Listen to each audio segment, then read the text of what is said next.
Cumprimento a igreja com a paz do Senhor, amém? Amados, vamos abrir as nossas Bíblias no Evangelho de João, capítulo 6, versículo 66 em diante.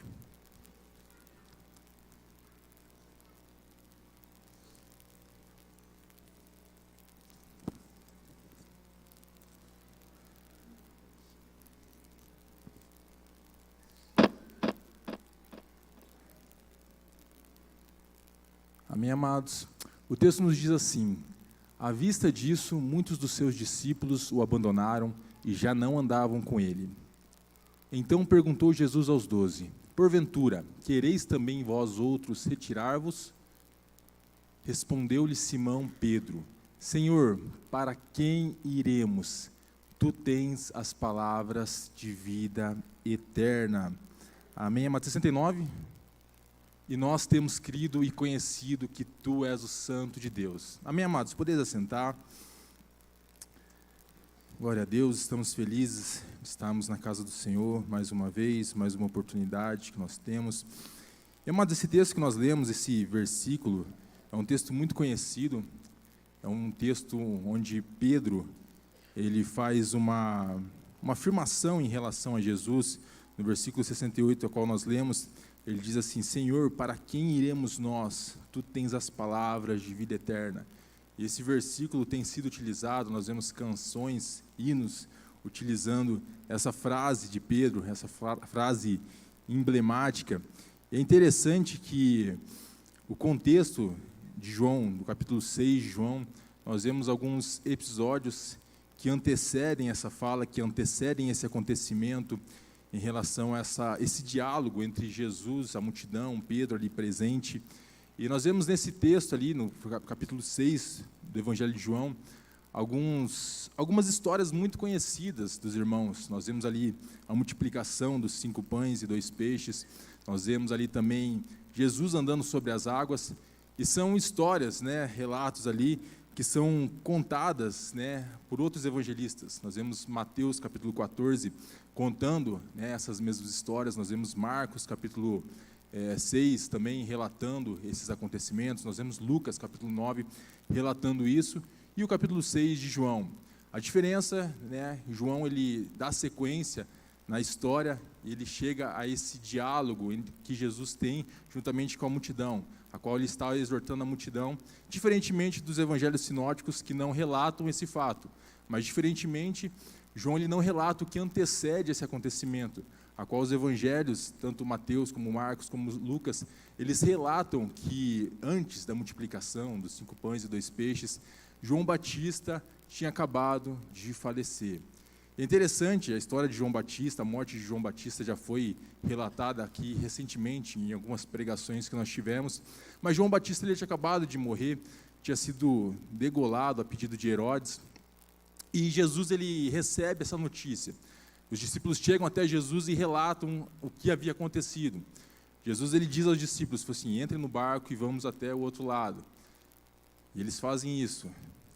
E nisso já existia uma multidão que seguia Jesus, e quando Jesus, juntamente com os outros discípulos, chegam até o outro lado do mar, a multidão já estava lá. Já estava lá. E o texto nos relata que Jesus, quando ele desce do barco, alguns evangelhos dizem que a multidão já o cercou, outros dizem que ele subiu ao monte, ele se deparou com aquela multidão, mas Jesus ele se atenta com aquela grande multidão. Os textos dizem, os 4 evangelhos relatam que havia 5.000 homens. Mateus ele vai além, diz que além de 5.000 homens havia mulheres e crianças juntamente àquela multidão. É interessante que esse contexto em relação a essa trajetória, em relação a João Batista, ao qual antecede esse fato, é interessante que nós vemos o início do ministério de Jesus, a vida de João Batista sendo relatada. Nós sabemos que Jesus ele foi batizado por João Batista, e nós vemos na história, no texto, em que Jesus, quando ele é batizado, ele sai das águas e Deus, testemunha, testifica que ele era o Filho de Deus. O texto nos relata, a Bíblia nos relata que os céus se abrem, desce o Espírito Santo em forma de pomba e paira sobre Jesus e vem uma voz do alto dizendo: este é meu filho amado, a quem eu comprazo. E João Batista, ele olha aquilo e o Espírito Santo testifica: esse é o Messias tão aguardado. E nós vemos na sequência do texto que Jesus ele é levado para o deserto, a qual ele é tentado, ele tem um período ali de 40 dias de jejum, depois ele é tentado por Satanás, e após a tentação, nós vemos Jesus caminhando próximo de João Batista, e João Batista ele olha, e após o Espírito Santo ter testificado, Deus ter testificado que Jesus era o Messias, João Batista ele faz a seguinte afirmação em relação a Jesus: eis o Cordeiro de Deus que tira o pecado do mundo. Nós vemos no outro dia, João Batista estava lá novamente, mas dessa vez juntamente com seus discípulos. João e André eram discípulos de Jesus, de João Batista. Ele estava ali juntamente com seus 2 discípulos e novamente passa Jesus. E novamente ele faz aquela afirmação: eis o Cordeiro de Deus. E naquele momento, tanto João como André, que estavam ali, eles ficam intrigados, porque existia uma expectativa em Israel sobre a vinda do Messias. Aquilo que Isaías tinha profetizado 700 anos antes de Cristo. Isaías nós sabemos que é o profeta messiânico, a qual tem o maior número de profecias em relação a Jesus. Isaías ele profetizou a respeito do nascimento de Jesus, a respeito do sofrimento de Jesus e várias outras coisas que se cumpriram no ministério de Jesus. E diante daquela expectativa que havia sobre Israel, que o Messias viria, naquele exato momento, tanto André como João, eles deixam João Batista. E não há nada de errado nisso, né? Porque ambos eram discípulos de João Batista, seguidores de João Batista, mas nós entendemos que João Batista, ele estava aqui, o seu ministério, ele veio preparar o caminho para o Salvador. E naquele momento em que o Salvador, o Messias, tinha sido revelado, João Batista tinha cumprido o seu propósito, e a partir daquele momento, os discípulos entendem, foi assim: achamos o Messias. E nós vemos na sequência do texto, no Evangelho de João, no capítulo 1, que Jesus ele continua andando, continua seguindo, e João e André eles passam a seguir Jesus. Eles vão andando, nós vemos acho que no versículo 40 e pouco, Jesus ele caminhando, ele percebe aqueles 2 discípulos seguindo, ele olha assim: o que vocês querem? Imagino mais ou menos que foi essa a indagação. E tanto João como André eles dizem assim: mestre, rabi, né, onde o senhor pousa, onde o senhor mora? E Jesus leva João e André até a sua casa, eles passam ali o dia, e saindo de lá, André, ele eufórico, porque achamos o Messias, encontramos o Messias tão esperado. Ele chega até seu irmão, Pedro, né, tem o seu nome, Simão, e ele chega no versículo 45 do capítulo 1 do Evangelho de João, ele chega e diz, versículo 41, ele diz eufórico: ele achou primeiro o seu próprio irmão Simão, a quem disse: achamos o Messias, que quer dizer Cristo. E André ele não se contém diante daquela euforia, diante daquela expectativa: encontrei Cristo, eu preciso contar isso para todo mundo. Ele chega diante do seu irmão e fala assim: achamos o Messias tão esperado. E nós vemos que André ele leva Pedro até Jesus, e Jesus, ele, quando tem o primeiro encontro com Pedro, ele fala assim: a partir de hoje, tu se chamarás Cefas, que quer dizer Pedro. E Simão Pedro, como é relatado, né, tem seu nome original como Simão, ele é chamado para se chamar também Pedro.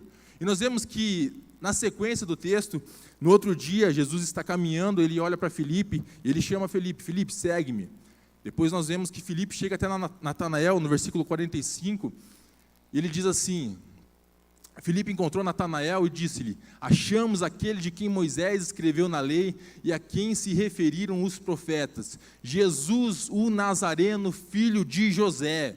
E existia aquela expectativa diante daqueles homens: achamos finalmente o Messias a qual Isaías profetizou, a qual Moisés, e nós vemos no Antigo Testamento tantos e tantos falando sobre esse Messias, o nosso Salvador, e agora ele é alguém palpável, que nós estamos vendo aqui na nossa frente. E assim inicia o ministério de Jesus. Estavam ali João, estavam ali André, Filipe, Natanael, Pedro. O ministério de Jesus inicia com seus 5 seguidores. E nós relatamos agora, já no capítulo 6, acontecem várias coisas. Até o capítulo 6, nós vemos Cristo realizando milagres e várias coisas, que eu não vou adentrar aqui no texto. Mas quando nós voltamos nesse texto, a qual nós lemos aqui no capítulo 6, Jesus está ali, naquele dia, perante uma multidão. Como eu falei, o texto ali relata que havia 5.000 homens diante de Jesus. Já não eram mais 5 homens que estavam ali, que começaram a seguir Jesus no início do seu ministério, mas estavam ali 5.000 homens, além de mulheres e crianças, como relata Mateus, diante de Jesus. Mas diferentemente daqueles primeiros homens, aqueles primeiros discípulos que estavam seguindo Jesus, porque eles realmente tinham encontrado o Messias, diante daquela multidão, diante daqueles 5.000 homens, mulheres e crianças, haviam várias pessoas, claro, só que muitos deles com motivações diferentes para estar diante de Jesus. E aqui nessa noite, nós temos aqui uma pequena porcentagem da quantidade daquela multidão que havia diante de Jesus, pessoas, jovens, irmãos, que saíram de suas casas para estar aqui, diante de Jesus. E a pergunta que eu queria fazer a vocês nessa noite: qual é a motivação para você estar aqui? Qual é a razão para você ter saído da sua casa para estar aqui nessa noite?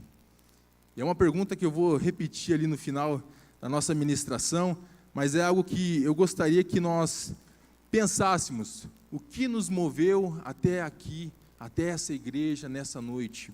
Nós vemos na sequência do texto, como eu relatei, a multiplicação dos 5 pães e 2 peixes.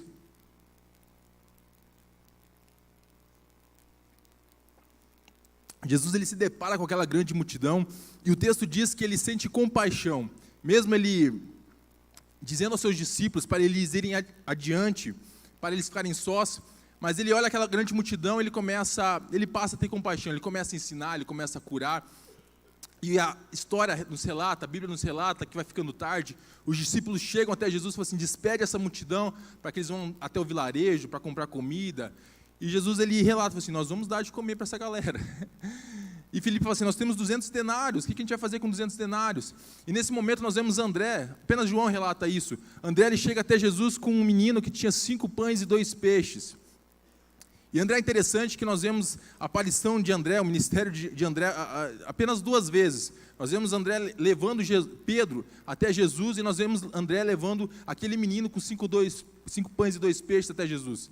Depois nós não vemos nada mais em relação a André. Nós vemos ali a questão falando sobre os discípulos, mas nós vemos uma participação bem efetiva em relação a André nesse momento. E Jesus, nós, como conhecemos a história, ele pega aqueles 5 pães e 2 peixes, ele multiplica, ele alimenta aquela multidão, tanto aqueles homens ali, e sobram 12 cestos cheios. A multidão fica maravilhada, fala assim: meu Deus, que homem é esse? Esse é o rei, esse é o Messias que nós esperávamos, vamos colocar ele, fazer ele como rei de Israel. E Jesus, entendendo a motivação, ele já sabiamente, vendo ali o burburinho, os comentários, ele pega e se retira dali, já temendo que eles tomariam ele colocar como rei dos judeus, enfim. E ele diz aos seus discípulos, falou assim: peguem um barco, vão para o outro lado, e eu vou me ausentar. E os discípulos, eles cumprem, né? Eles obedecem a Jesus, eles entram no barco, eles vão para o outro lado, Jesus ele sobe no monte para orar. E nós vemos aqui na sequência que já é a 4ª vigília da noite, mais ou menos entre 3 e 6 horas da manhã, da madrugada, na verdade. E os discípulos estão ali no meio do mar. O texto nos relata que havia um vento forte contrário ali, eles não conseguiam sair ali do lugar, ali, eles temerosos. E neste momento aparece Jesus até eles, andando sobre as águas. Eles ficam espantados, porque no meio daquele breu, imagina, plena madrugada ali, eles veem alguém andando sobre as águas, e eles ficam atemorizados, assim, assustados, é um fantasma. E naquele momento Jesus ele se identifica: sou eu sou o Cristo, eu sou Jesus. E naquele momento é interessante que Pedro, acho que apenas João ele relata isso, que Pedro ele sai, ele olha assim e fala assim: se tu és Jesus, pede para que eu vá até a ti. Ele fala assim: vem. Pedro ele sai daquele barco, ele começa a andar sobre as águas, olhando fixamente em Jesus, ele começa a andar, e no momento que ele observa o vento, as ondas ao seu redor, ele começa a afundar. Jesus ele pega na sua mão, nós conhecemos, né, ele diz assim: homem de pouca fé, né? Mas dentro daquele barco, diante daqueles 12 discípulos, Pedro foi o único que teve coragem, que teve uma fé suficiente para sair daquele barco e viver uma experiência inacreditável diante da sua fé. Eles voltam para o barco e eles chegam até o outro lado ali do mar, ali na região ali de Cafarnaum ali. E quando eles chegam ali diante do outro lado ali do mar, a multidão que estava ali anteriormente, eles reparam que Jesus não estava mais ali entre eles, e eles, sabendo que Jesus tinha ido para o outro lado, eles vão, né, caminham ali para o outro lado, e eles chegam diante de Jesus, e eles perguntam, já no versículo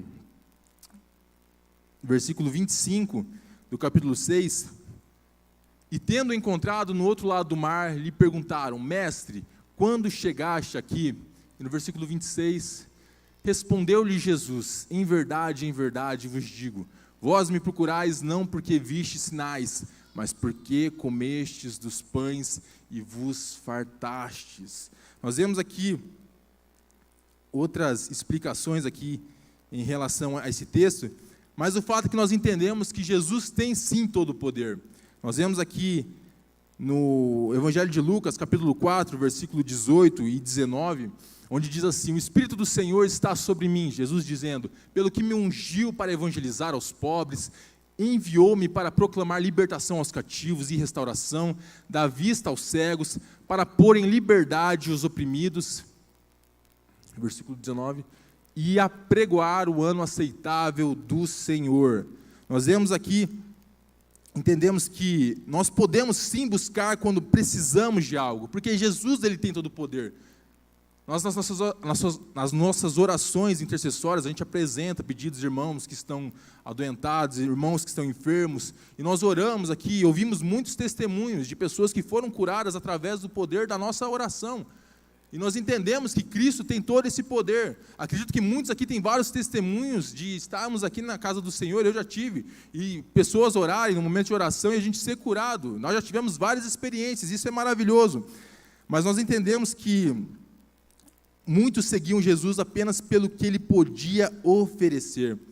Capítulo 6 de João, versículo 2, diz assim: seguia numerosa multidão, porque tinham visto sinais que ele fazia na cura dos enfermos. Nós vemos aqui no versículo 26, do capítulo 6, a qual nós lemos, só repetindo, Jesus, em verdade vos digo, vós me procurais não porque vistes sinais, mas porque comestes dos pães e vos fartastes. Nós vemos em outras traduções, a Bíblia Viva, que ela diz assim: Jesus respondeu: o fato é que vocês querem estar comigo porque eu lhes dei de comer, e não porque creem em mim. Na versão de Eugene Peterson, a mensagem, ela diz assim: vocês vêm à minha procura não porque viram Deus no que eu fiz, mas porque eu enchi a barriga de vocês. Eugene Peterson é uma tradução mais moderna. E a verdade é essa. Muitas vezes nós vemos pessoas que estão aqui apenas pelo que Jesus pode fazer, mas não por causa do Cristo, né? Não por causa do dono da cura, o curador, mas por causa da cura. E esses tempos atrás eu vi um vídeo, eu sigo alguns perfis ali de páginas de teologia, e às vezes eles postam ali algumas heresias, né? E eu passando ali, eu vi ali, tinha não vou dizer um pastor, sei lá, era vou dizer um mercenário, na frente ali de terno, assim, pessoas ali colocando alguma coisa no terno dele, assim, eu passei e falei: deixa eu voltar isso daqui.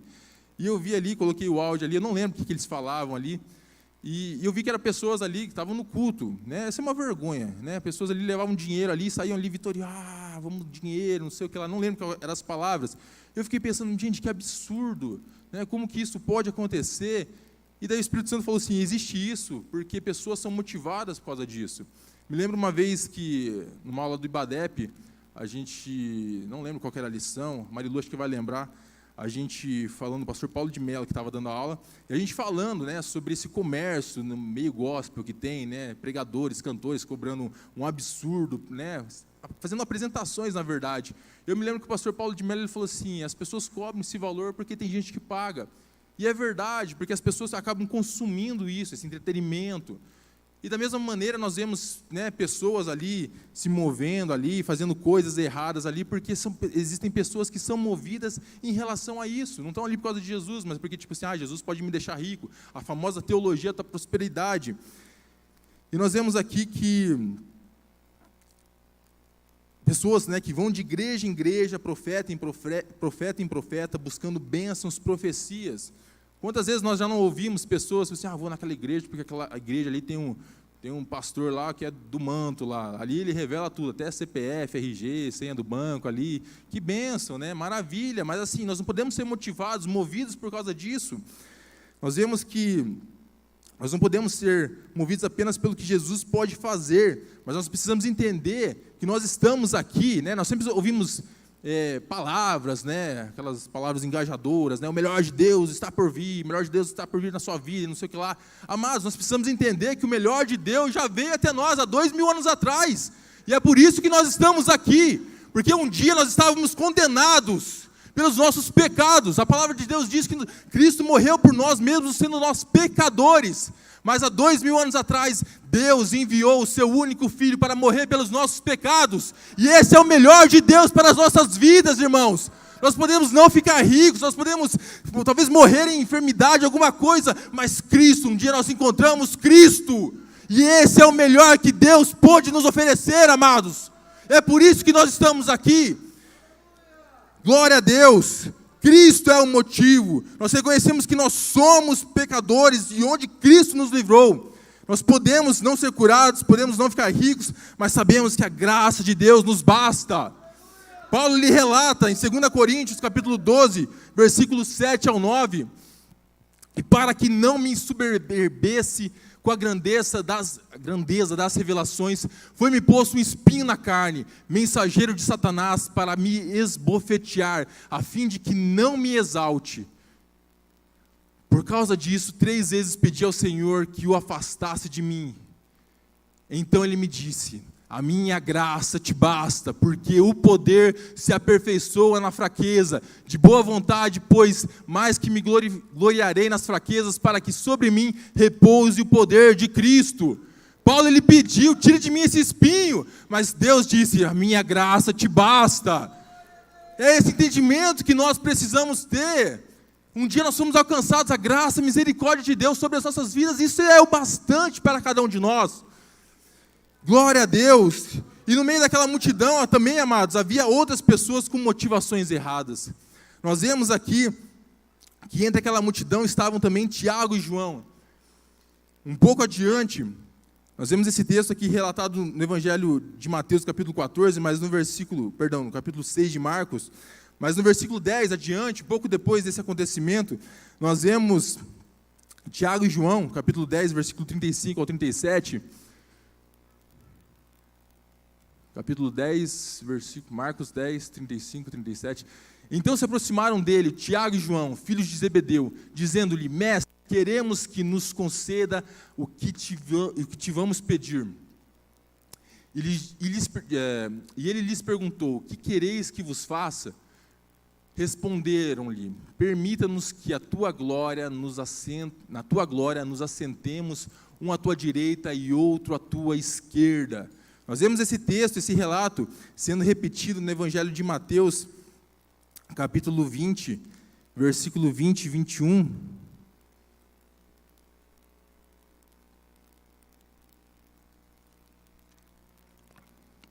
Onde diz assim: então se chegou a ele a mulher de Zebedeu, com seus filhos, e abandonando-o, pediu-lhe um favor. Perguntou-lhe: que queres? Ela respondeu: manda que no teu reino estes meus 2 filhos se assentem, um à tua direita e outro à tua esquerda. Nós vemos uma diferença desses 2 textos. Marcos, ele relata que Tiago e João, eles chegam até Jesus e fazem essa pergunta absurda, mas Mateus, ele relata que a mãe deles esteve ali diante de Jesus e lhe fez aquela pergunta. Nós não sabemos ao certo, né, a informação, mas eu acredito, né, por Mateus estar presente ali diante daquela situação. Mateus era um dos discípulos, né, e talvez Marcos, né, João Marcos, escritor do Evangelho de Marcos, por ter recebido essa informação, talvez não lhe contaram, né, não foi abrangente, que era a mãe de João e Tiago, tinha feito essa pergunta, mas independente, isso era algo que estava no coração de Tiago e João. E os discípulos, claro, eles ficam indignados diante daquele desejo, daquela vontade, né, daquela astúcia de João e Tiago, e eles começam a retrucar. Nós vemos aqui Mateus capítulo 20, do versículo 25 ao 28, a Bíblia aqui, Eugene Peterson, ele diz assim: ele disse: vocês já devem ter notado como o poder sobe a cabeça dos governantes deste mundo, que logo se tornam tiranos. Vocês não devem agir assim. Quem quiser ser o maior deve se tornar servo.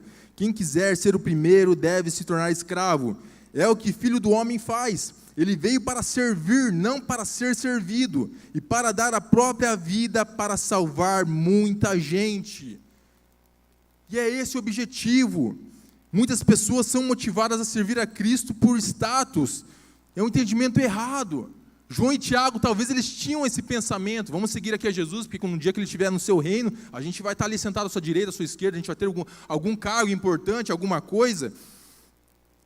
Mas nós precisamos entender que Cristo é o nosso exemplo. Me chama a atenção Paulo em 1 Coríntios capítulo 11, versículo 1, ele tem a astúcia de dizer, sede meus imitadores, assim como eu sou de Cristo. É interessante que Paulo ele escreve esse versículo antes da sua primeira prisão, e já na sua primeira prisão, em uma das suas prisões, ele escreve a carta aos Filipenses. Nós não sabemos se Paulo estava preso em Roma, na Cesareia, em Éfeso, né?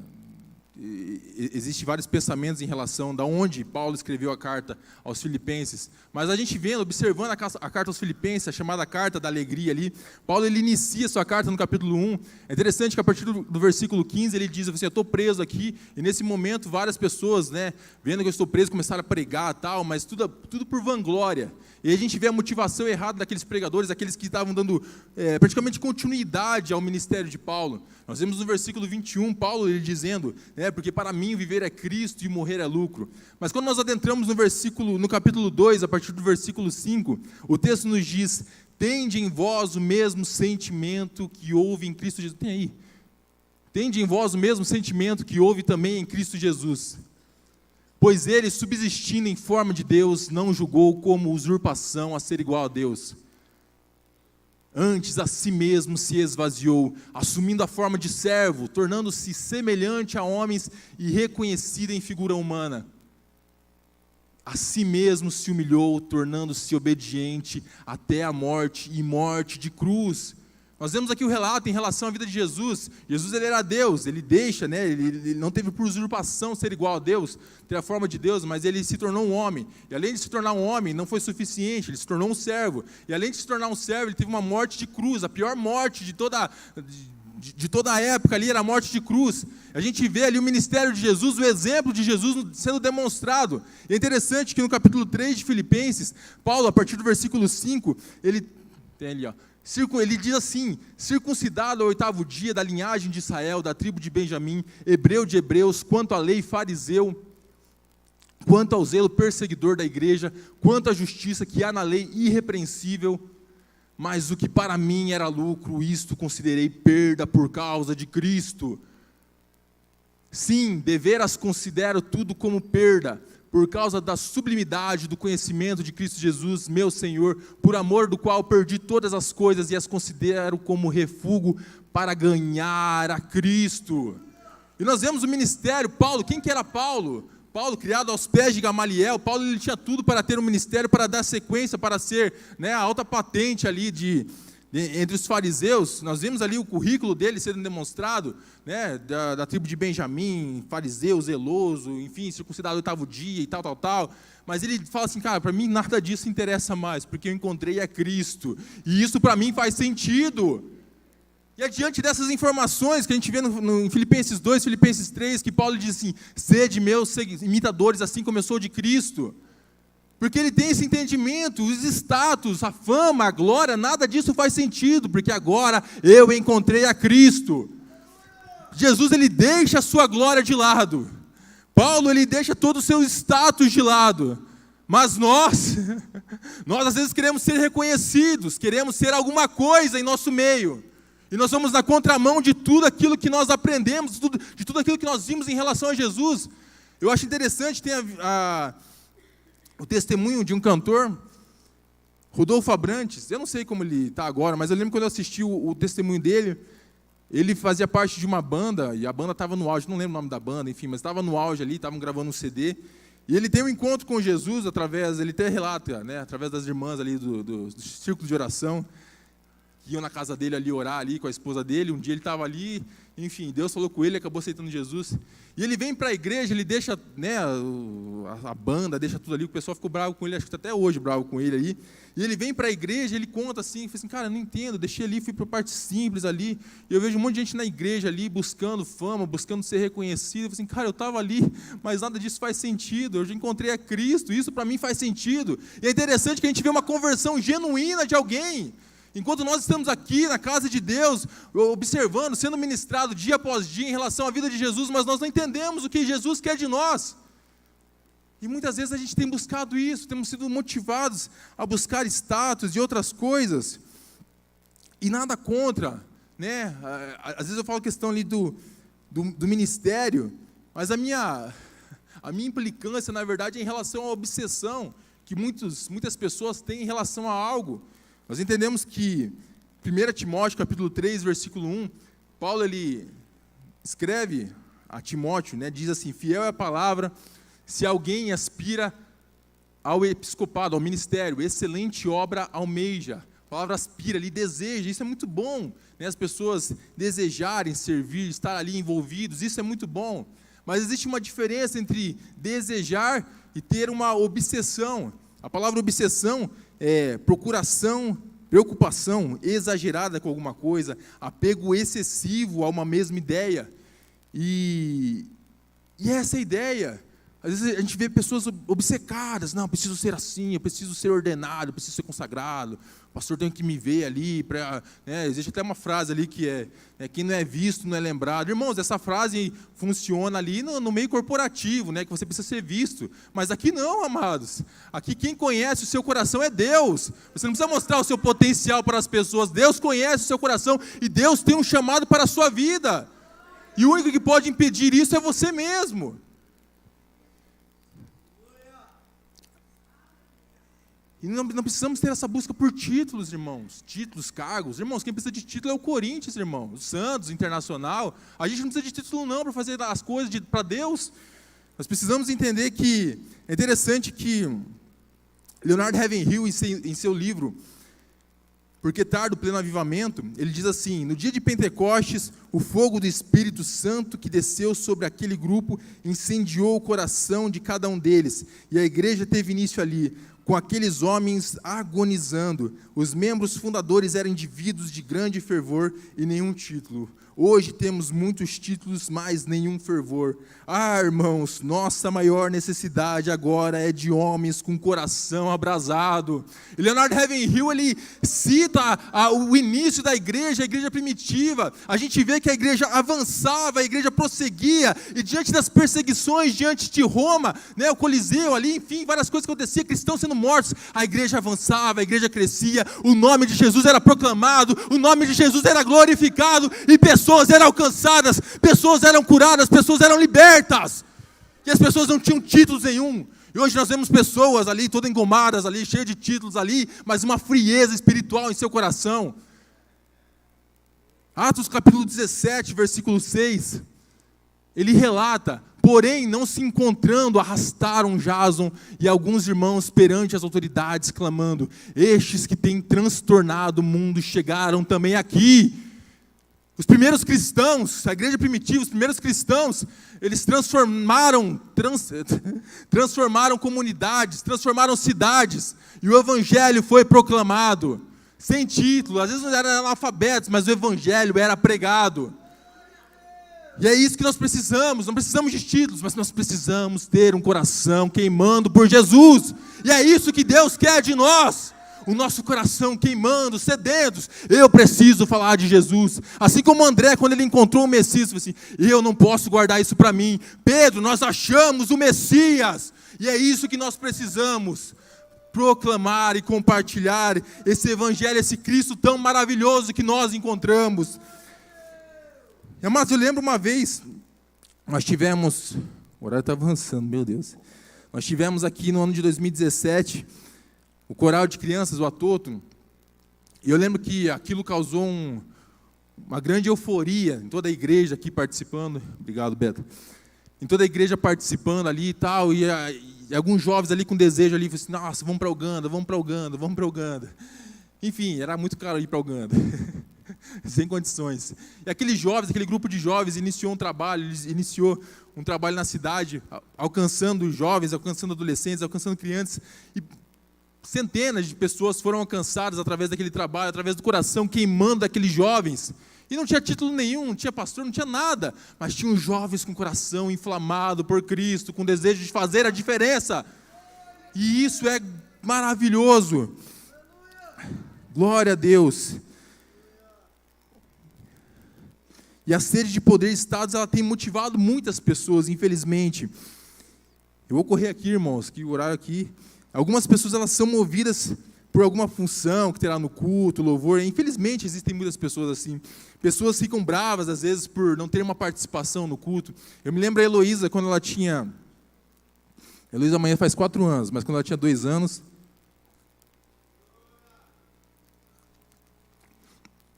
Às vezes eu ia brincar com ela... E ela queria que fosse do jeito dela. Normal.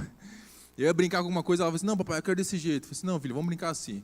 Ela ficava brava, assim, não vou mais brincar. Ela chegava na Bruna e falava assim, mamãe, eu não vou mais brincar com o papai. E eu dava risada, assim, porque ela tinha que aprender. Que não é do jeito dela. É assim que se aprende, né? Uma vez eu fui brincar com meu sobrinho, tinha feito 9 anos, fez 9 anos agora, mês passado. Aí foi brincar de xadrez comigo, né? Cheguei lá, ganhei dele. A Bruna ficou brava, assim, mas por que você não deixou ele ganhar? Eu falei assim, ele tem 9 anos, ele tem que saber aprender a perder. Eu, quando jogava bola com meu tio não deixava eu fazer nenhum gol. Porque a gente tem que ser frustrado para aprender que as coisas não são fáceis assim, né? Não é do jeito que a gente quer. Enfim, eu fui moldado e estou moldando aí meus sobrinhos ali, amém. E a Heloísa, né, ficava brava, meu papai não quer não sei o que lá, tal. Né? E ela não vou mais brincar, né? Enfim, a Heloísa tem 2 anos, uma criança, agora tem 3, né? Melhorou bastante. Ela sempre diz, papai, estou aprendendo. Mas o que acontece muitas vezes é, a gente vê às vezes pessoas na igreja que têm o mesmo comportamento. Já me deparei uma vez com uma adolescente, falei assim, cara, por que você não está vindo no culto? Porque eu não tenho oportunidade para cantar, por isso que eu não estou vindo. Eu falei assim, sério? Meu Deus. Já vi jovens, pessoas, porque eu não tenho oportunidade no culto, porque eu não gosto do louvor, porque eu não gosto da palavra. Já vi pessoas de 40 anos, porque os hinos, não sei o que lá. Já vi pessoas de 50 anos, porque eu não tenho oportunidade para pregar, por isso que eu não vou no culto, por isso que eu não estou indo na igreja. Irmãos, perdão a comparação, mas é intencional. Às vezes nós temos o mesmo comportamento da Heloísa, mas a diferença é que a Heloísa, hoje ela tem 3 anos. E o que a gente precisa entender é que nós precisamos amadurecer. A Heloísa, como ela diz, ela fala assim, papai, eu estou aprendendo. Eu creio que quando ela estiver na idade adolescente, ela vai estar na casa de Deus, independente se ela tiver oportunidade para fazer alguma coisa ou não, ela estará ali motivada para adorar a Cristo Senhor. E essa deve ser a nossa motivação, amados. Nós não estamos aqui para nos aparecer, isso aqui não é um clube. Nós estamos aqui com o único propósito, o único objetivo de adorar ao Senhor, o Rei dos Reis. E nós precisamos amadurecer. Cristo é a razão do nosso culto. Cristo é a razão de nós estarmos aqui. Romanos 11:36 diz, porque dele, por ele e para ele são todas as coisas. Glória, pois, a ele eternamente. Amém. Cristo é a razão, amados. Eu não vim aqui nessa noite aqui para ver a banda Peniel cantar, para ver o coral das irmãs, glória a Deus, bênção. Mas eu vim aqui juntamente com os irmãos aqui, para juntamente com a banda Peniel, com a banda orquestra, enfim, o coral das irmãs, para juntos nós adorarmos ao Senhor. É por essa razão que eu saí da minha casa, irmãos. Não são apresentações, mas nós estamos aqui reunidos como igreja do Senhor para louvar ao único digno de todo louvor e adoração, que é Cristo Jesus. Glória a Deus, amados. E nós não podemos servir a Cristo apenas quando nós estivermos à frente de algo. Nós não podemos ter esse objetivo. Nós precisamos ser uns verdadeiros adoradores, servos de Deus. Mateus capítulo 20, versículo 26 ao 28. Mateus capítulo 20, versículo 26 ao 28. Amém. Não é assim entre vós, pelo contrário, quem quiser tornar-se grande entre vós, será esse o que vos sirva. A quem quiser ser o primeiro entre vós, será o vosso servo. versículo 28, tal como o Filho do Homem que não veio para ser servido, mas para servir e dar a sua vida em resgate por muitos. Cristo, ele não veio aqui para ser servido. Amados, a gente lê a história de Cristo. Lucas capítulo 2 relata o nascimento de Jesus. O Filho de Deus é colocado numa manjedoura, embora seja muito romantizada a manjedoura hoje, nos dias atuais, né? A gente tem até nas nossas apresentações, teatro, encenações, né? Até foi feita, deve ter em algum lugar aí a manjedoura que foi feita ali recentemente, né? A gente vê, nossa, que coisa linda, mas a manjedoura era nada mais, nada menos o local ali, né? Um cesto, sei lá como que posso dizer ali, onde era colocada a comida dos animais. E ali estava o Filho de Deus. Mas a gente vê a história de Jesus, a gente lê ali, antes da última ceia, Jesus lavando o pé dos discípulos. E esse é o exemplo de servidão, de serviço, a qual Cristo nos ensinou. E nós queremos ser alguma coisa. Quem somos nós para queremos ser alguma coisa? Cristo nos deixou o exemplo, amados. Aleluia, Senhor. Amados, nós queremos ser lembrados, amados. Eu não sei se vocês conhecem a história, a descendência de vocês, mas eu confesso, conheço meus pais, eles estão vivos. Meus avós, eu tive a oportunidade de conhecer minhas duas avós. Meus dois avós já tinham falecido, o pai da minha mãe e o pai do meu pai tinham falecido. Conheço muito pouco em relação à história deles. Meus bisavós, piorou, e vai passando ali, né, meus parentes ali, vou sabendo menos e menos coisa. E da mesma forma, a minha sucessão, hoje a Heloísa me conhece, eu não sei até quanto tempo estarei com ela, não sei se conhecerei meus netos, mas pode ser que um dia não esteja mais aqui, a Heloísa fale a respeito de mim para os meus netos. Pode ser que os meus bisnetos, eles saibam um dia quem eu sou, mas passando geração após geração, um dia eu serei esquecido. Mas nós precisamos entender que anos se passam, pessoas, gerações se passam, 2000 anos se passaram, e hoje nós estamos aqui para adorar ao único digno de adoração, que é Jesus Cristo. Gerações se passam, mas o seu nome não é esquecido, o seu feito na cruz não foi esquecido. Amados, nós estamos aqui apenas de passagem. O salmista diz que a nossa vida é como um sopro. O nosso objetivo de nós estarmos aqui é fazer Cristo conhecido.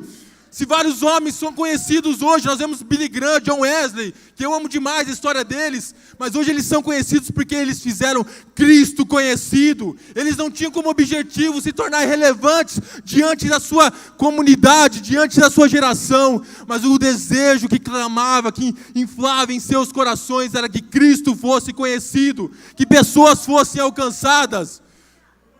Amados, talvez daqui 30, 40 anos, eu chegarei naquela porta ali, e talvez a recepção fosse, como é seu nome? Como que é o nome do irmão? O irmão é daqui mesmo? E talvez ninguém lembrará, ninguém saberá o que eu fiz, o que eu deixei de fazer aqui nessa igreja. Mas eu preciso entender que, mesmo eu não estando na frente, mesmo eu não fazendo algo, Cristo deve ser adorado, e essa é a razão, irmãos. Nós não precisamos, não devemos construir ministérios para nós mesmos, não é o objetivo. Mas o que nós fazemos tem um efeito final para que Cristo seja conhecido e seja adorado. Cristo sempre será adorado. A sequência de Filipenses, capítulo 2, versículo 9 ao 11.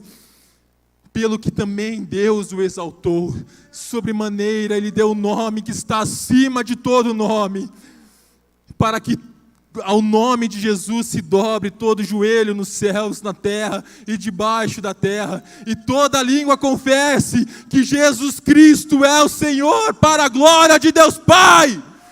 Glória a Deus! Deus Pai o exaltou. Glória a Deus, nome sobre todo nome é de Cristo Jesus, o nosso Senhor, o nosso Salvador, a razão de nós estarmos aqui. E já correndo para o final, amados, alguns infelizmente são movidos por pessoas. Entre aquela multidão talvez existiam algumas pessoas que estavam lá apenas pelo movimento. Vamos lá, tá legal, tem 5.000 pessoas ali, vamos junto. Tá bombando ali o movimento ali. E muitos são movidos pela quantidade de pessoas que participam das programações, infelizmente. Se tem bastante gente é legal, se tem pouca gente não me interessa. E isso muitas vezes nos motiva. Eu me lembro a oração dos jovens, nós temos aqui oração, tem a oração das irmãs, a gente entende a dificuldade, né, Pri? A Pri e a Eliana que estão aí, né, as várias irmãs, a gente entende a dificuldade ali de trazer a igreja do Senhor para orar. E a gente já passou por vários momentos, né, nessas orações. Momentos que a gente tinha 20, 30 pessoas orando, e momentos que a gente tinha 2, 3. Eu me lembro que às vezes chegava pessoas assim, olhava assim, falei assim, poxa, tem pouca gente, ia embora. Falei assim, meu Deus, né? A pessoa, tipo assim, vai com motivação errada. E nós não podemos ser motivados por isso. Exemplos de pessoas que vão ao culto por causa de pregadores. Recentemente eu estive numa conferência de líderes tinha líderes do Brasil inteiro. Eu conversava com, não vou citar o nome, né? Mas era o líder de jovens de uma igreja, o pastor, um cara maravilhoso, um conferencista. E ele tem uma igreja não vou citar o nome. Eu sou ruim, não quero expor ninguém. Mas, enfim, né, é um pastor muito relevante, assim. Ele cuida dos jovens dessa igreja, uma igreja lá em Curitiba. Pronto, falei. Enfim, eu conversava, ele falava sobre a dificuldade de liderar os jovens daquela igreja. Uma igreja gigante, já estive lá naquela igreja lá uma vez. Não é a PIB, tá, gente? A pessoa acha que é a PIB. Não é a PIB. Tá? Já estive lá naquela igreja lá uma vez, num culto no domingo de manhã, a igreja lotada ali, enfim. Mas ele contava a dificuldade que tinha dos jovens no sábado à noite estarem ali. Ele falou assim, Alexandre, a dificuldade que no domingo quem prega é o pastor, que é o conferencista, enfim, tal ali, né, tem livros e tal. Agora no sábado ali o pessoal não tem interesse. Eu falei assim, essa dificuldade, eu falei assim, meu Deus, a gente vê como as pessoas são movidas por causa de uma pessoa, por causa de um pregador, por causa de um pastor, e não por causa de Jesus. E nós precisamos entender que quem opera é o Espírito Santo.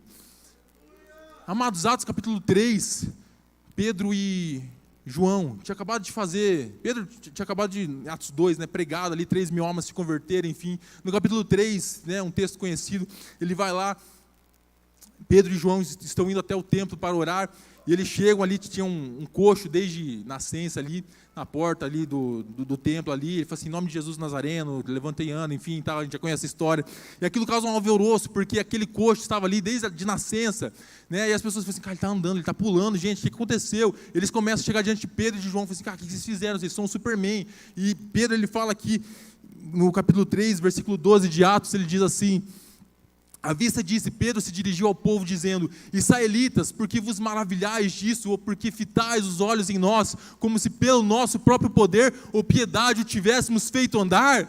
E Pedro, ele tem esse entendimento, não fui eu, mas foi Cristo o Senhor que fez isso. E amados, o mesmo Jesus, o mesmo Cristo que fez o paralítico andar, que usou Pedro para curar aquele paralítico, o mesmo Cristo que usou John Wesley para alcançar multidões, o mesmo Cristo que usou Billy Graham, o mesmo Cristo está aqui nessa noite. Ele pode usar a mim, pode usar a cada um de vocês. Não são os homens, mas é o Espírito Santo de Deus que os capacita. É o mesmo Espírito Santo que tem agido nesses últimos 2000 anos e sempre agiu. É Ele.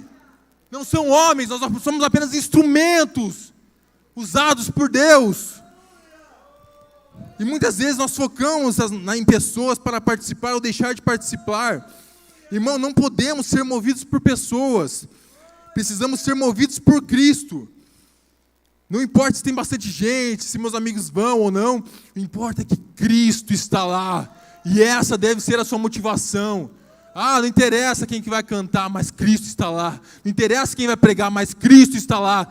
Vai ter 500, 700, 800 pessoas, ou vai ter apenas 15 pessoas. Cristo estará lá. E essa deve ser a nossa motivação. Seguindo aqui para o final, amados, nós vemos a sequência do texto ali, eu não vou adentrar, mas após Cristo ele ser questionado, mestre, né, e dizer assim, vocês são aqui não por causa de mim, mas porque do que eu tenho feito. Nós vemos a sequência do texto ali no versículo 35, Jesus ele se declara o pão da vida, tem ali?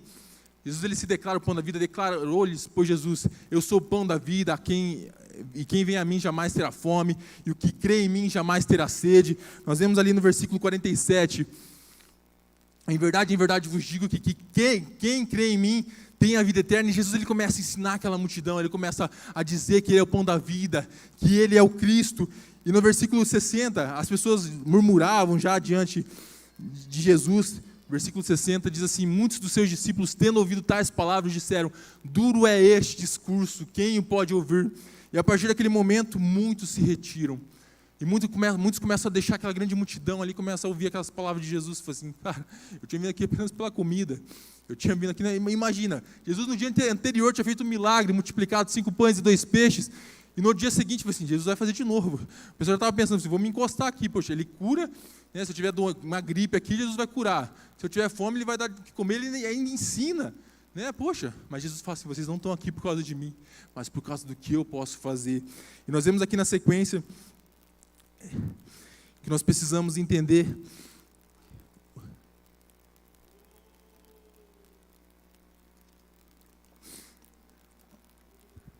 que tudo isso revela o nosso coração. Como eu falei, se tivesse alguma coisa diferente aqui no próximo culto, no próximo domingo, será que nós teríamos a mesma motivação de estarmos aqui? Será que talvez se a banda não tocasse, será que talvez teríamos aqui o mesmo número de pessoas, se o coral não cantasse, se alguma coisa estivesse diferente, não sei, se não tivesse os hinos da harpa, será que nós estaríamos motivados ainda a estar aqui? Ou nós somos presos a uma liturgia, a algum departamento? Eu tenho que ir porque eu estou na escala. Se o meu departamento não cantar, não tocar, não fizer nada, eu não vou. Mas é interessante que na sequência, Pedro realmente sabia quem era Cristo. Os versículos 67 e 69, já finalizando. Então perguntou Jesus aos 12, porventura quereis também vós outros retirar-vos? Lembrando que a multidão tudo saía, tudo se despedia de Jesus. Os versículos 68 diz assim, respondeu-lhe Simão Pedro, Senhor, para quem iremos? Tu tens as palavras da vida eterna. E nós temos crido e reconhecido que Tu és o Santo de Deus. Pedro não estava preocupado com alimento, com cura, com qualquer coisa, cargo não, status não, mas Pedro tinha entendido que Cristo era o Filho de Deus, o Messias tão aguardado, tão esperado. Mateus capítulo 16, eu acho, versículo 15, obrigado. Mas vós, continuou ele, quem dizes que eu sou? 16, respondeu Simão Pedro, disse, Tu és o Cristo, o Filho do Deus vivo. Versículo 17, então Jesus lhe afirmou, bem-aventurado és Simão Barjonas, porque não foi carne e sangue que vos revelaram, mas meu Pai que estás no céu. Pedro tinha esse entendimento, e Pedro era movido em relação a isso, porque ele estava ali por causa de Cristo. Amados, fiquem em pé, vamos estar finalizando. E a pergunta que eu fiz no início, quero fazer novamente, o que te moveu até aqui? Qual é a razão de você ter saído da sua casa para estar aqui nessa noite? Amados, nesse momento nós iremos orar, e eu quero que você faça uma reflexão, que talvez, não hoje, mas nos próximos cultos, você tenha esse entendimento e a sua motivação seja diferente. Que nós não venhamos nos cultos apenas porque, domingo é dia de estar no culto. Eu faço isso já faz 30, 40, 50 anos, os meus pais, os meus avós faziam isso, então eu preciso estar aqui todo domingo à noite. Não, que essa não venha a ser a sua motivação, que essa não venha a ser a razão. Eu vou lá porque a banda toca, eu vou lá porque eu estou na escala, eu vou lá por causa daquilo, não. Mas que a sua motivação venha a ser porque Cristo fez algo em sua vida, transformou, mudou a sua vida, e nós estamos aqui para celebrar a Cristo, para adorar como igreja do Senhor, amados. Nós não podemos ser movidos pelo que Jesus pode fazer, nós não podemos ser movidos por cargos, funções, não podemos ser movidos por pessoas, mas nós precisamos ser movidos por Cristo, entendendo quem nós somos, pobres pecadores, merecedores de um Salvador, e esse Salvador é Cristo. Nós precisamos ter esse entendimento, é por isso que nós estamos aqui nessa noite, é por isso que nós devemos estar aqui nessa noite, amados. Cristo é quem nos move, nós somos movidos por Ele, Cristo é a razão, amados. Cristo é a razão, Cristo é o que nos move, Cristo é o que nos motiva a estarmos aqui, Cristo é o que nos motiva a fazermos algo por Ele, a gastar as nossas vidas. A razão é Cristo Jesus. Feche seus olhos, amados, vamos orar ao Senhor. Eu quero fazer um convite aqui. Se você que ouviu essa mensagem, não quero chamar aqui a igreja, mas eu quero fazer aqui 2 convites. Eu creio que essa palavra falou não somente a mim, mas a todos. Muitas vezes nós estamos aqui com motivações erradas. Muitas vezes a gente já vem aqui, eu falo porque eu já vim muitas vezes aqui com motivações erradas. Eu vim porque, é culto de jovens, eu estou escalado para cantar, para tocar, né, gente? Não canto, gente. Para tocar, eu tenho que vir porque o pastor pediu para eu vir. E muitas vezes eu estive aqui na casa do Senhor com motivações erradas. Mas eu creio, amados, que talvez assim como eu tive situações assim, talvez muitos aqui tiveram. mas que nessa noite, a partir de hoje, nós venhamos todas as noites, todos os dias que nós saímos das nossas casas para estarmos, para virmos à igreja, que a nossa motivação venha a ser unicamente para adorar ao Senhor Jesus. Essa deve ser a razão. E o segundo convite que eu quero fazer, você que, ouvindo essa mensagem, talvez a razão, você que ainda não conhece a Cristo, você que teve a oportunidade de ouvir o Evangelho nessa noite, e entende, através dessa palavra ministrada, que um dia André ele fez esse convite para Jesus: achamos o Messias. E Felipe falou assim para Natanael: achamos o Messias, aquilo que Moisés, aquilo que Isaías disse, nós encontramos, aquilo que nós tanto procurávamos, nós encontramos. E se você quiser vir aqui à frente para entregar a sua vida a esse Cristo, assim como tantos outros fizeram, assim como um dia eu fiz, assim como muitos irmãos fizeram, se você entende que você é um pecador, que você precisa de Cristo, eu quero te convidar para estar aqui à frente, para nós orarmos, para você entregar a sua vida a Cristo Jesus. Amém, amados? Feche seus olhos, se não tiver ninguém, se tiver, se manifeste ali com a mão, pode ficar no seu lugar. Amém? Amém. Glória a Deus, nós temos ali, vamos orar. Senhor, meu Deus, meu Pai, nós estamos na sua presença, Senhor, mais uma vez. Deus, nós te damos graças, Senhor, por essa noite, por essa oportunidade, Senhor, que o Senhor nos deu de estarmos na sua casa mais uma vez. Pai, talvez, Senhor, a motivação, Deus, de nós estarmos aqui, Senhor, talvez a razão que nós viemos, Senhor, para esse culto nessa noite, Deus, foi uma razão, uma motivação totalmente errada, Senhor, mas nós clamamos a Ti, Senhor, em nome de Jesus, Deus, que a partir de hoje a nossa vida possa mudar, que a partir de hoje nós possamos agir diferente, Senhor. Se nós estamos aqui, Senhor, se nós viemos a esse culto, porque nós estávamos na escala, Senhor, porque os nossos pais iriam vir, porque já é algo tradicional, todos os domingos nós estávamos aqui, porque não tinha nada para fazer em casa, Senhor, que a partir de hoje, Deus, o nosso coração venha queimar por Ti, Deus, e que a única razão de nós estarmos aqui é para que juntos, como igreja do Senhor, nós venhamos adorar ao único, digno de todo louvor e adoração, Deus, pois o Senhor, Deus, é merecedor, Deus, como a sua palavra diz, Senhor, porque dele, por ele, para ele são todas as coisas, Senhor, e toda a glória, Senhor, é para Ti, Senhor Jesus.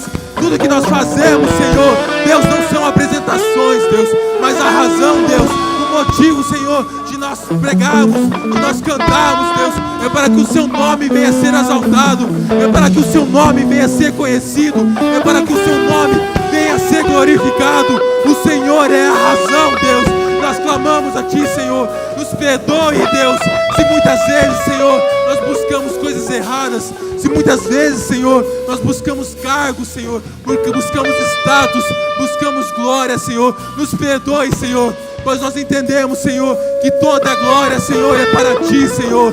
Tu és digno de toda a glória, de toda adoração, Deus, e nós clamamos a Ti, Senhor, que a partir de hoje, essa venha a ser a nossa motivação, Deus, essa venha a ser a nossa razão, Senhor, fazer-te conhecido, fazer-te adorado, Senhor, para todo sempre, Senhor. Deus, gerações e gerações se passam, Deus, nós passaremos, Senhor, mas o Senhor, Deus, viverá, Senhor, eternamente, Pai querido, e será adorado eternamente, Senhor Jesus. Geração após geração, Deus, o Senhor Jesus será adorado, glorificado, Senhor, pois Tu és a razão, Senhor. Ó Espírito Santo, nós te adoramos por tudo, Senhor, em nome de Jesus. Amém.